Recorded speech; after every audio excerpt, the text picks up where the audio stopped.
Bismillahirrahmanirrahim. Assalamualaikum warahmatullahi wabarakatuh.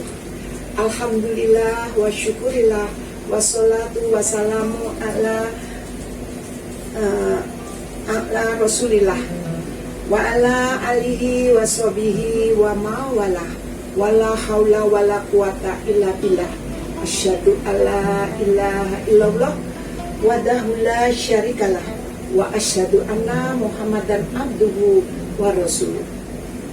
Kita bertemu lagi dengan Umi Nini Gawat dalam Sirah Nabawiyah, kisah Rasulullah, dan semua saudara-saudaraku, anak-anakku, cucu-cucuku, dan sahabat-sahabatku semua, dimanapun kalian berada.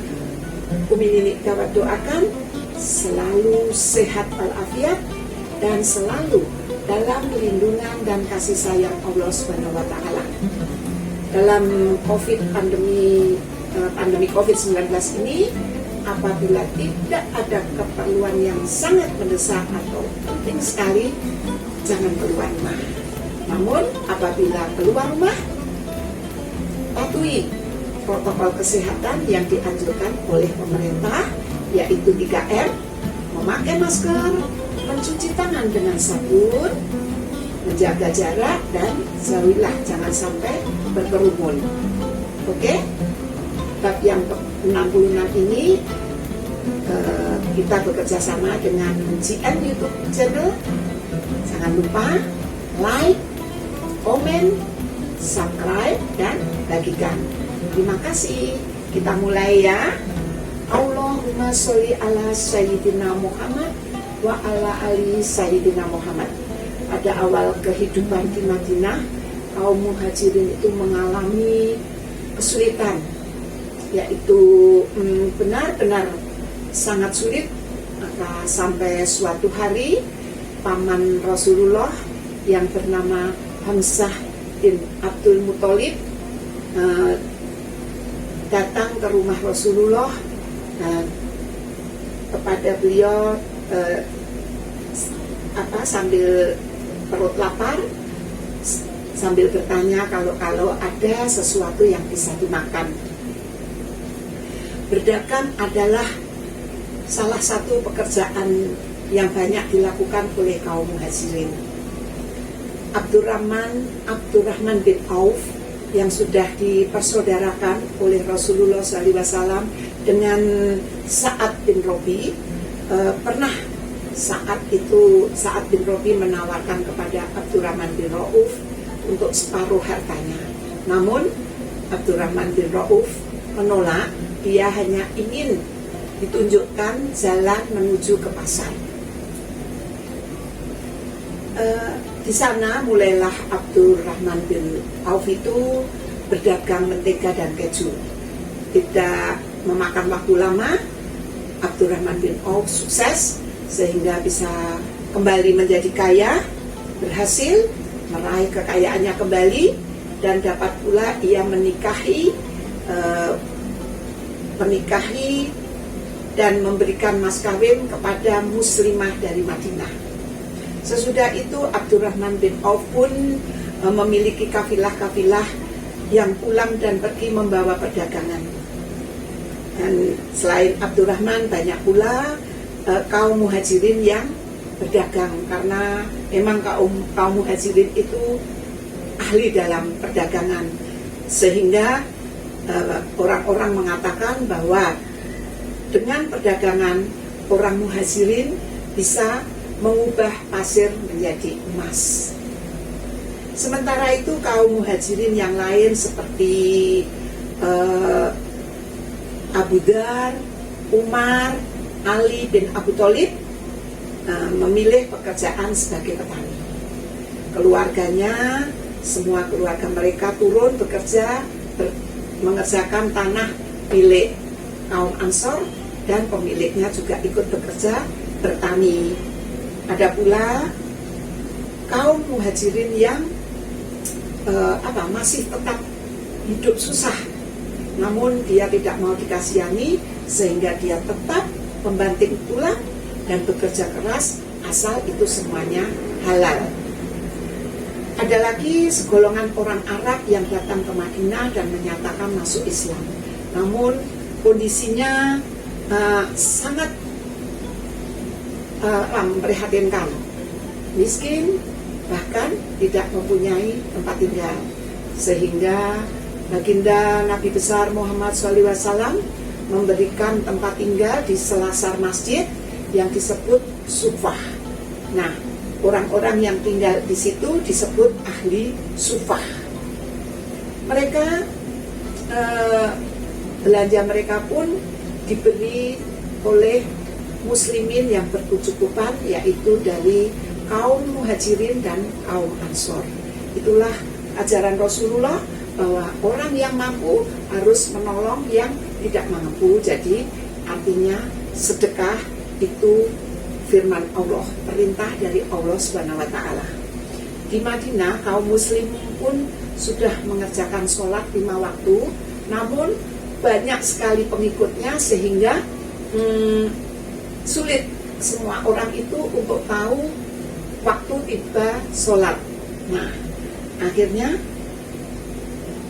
riwayat adzan ini Kumini sampaikan ya, ada yang mengusulkan bagaimana ya Rasulullah apabila itu memakai bendera. Rasulullah menjawab, bendera tidak bisa membangunkan orang yang tidur. Ada yang usul lagi, bagaimana dengan terompet? Terompet suaranya amat keras. Bagaimana dengan lonceng? Nah, akhirnya ada yang mengusulkan bagaimana kalau cukup menyuruh orang dengan berseru as-sholah. Usul sahabat yang lain, Rasulullah pun menyetujui dengan usulan yang terakhir tadi. Nah, lalu Rasulullah bersabda kepada Bilal, Bilal, bangunlah dan panggillah orang-orang dengan as-sholah. Maka apabila tiba waktunya sholat, Bilal berseru-seru dan as-sholatu jami'ah, sholatlah berjamaah, sholatlah berjamaah. Sampai suatu malam Abdullah bin Zaid dalam kondisi setengah tidur bermimpi ada seseorang yang membawa genta.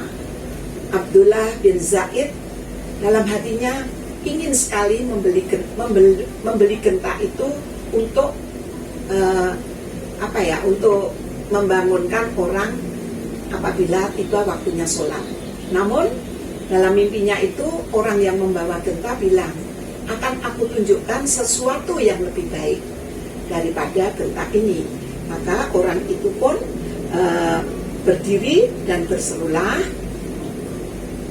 Allahu Akbar, Allahu Akbar, asyhadu alla ilaha illallah, asyhadu alla ilaha illallah, asyhadu anna Muhammadar Rasulullah, asyhadu anna Muhammadar Rasulullah,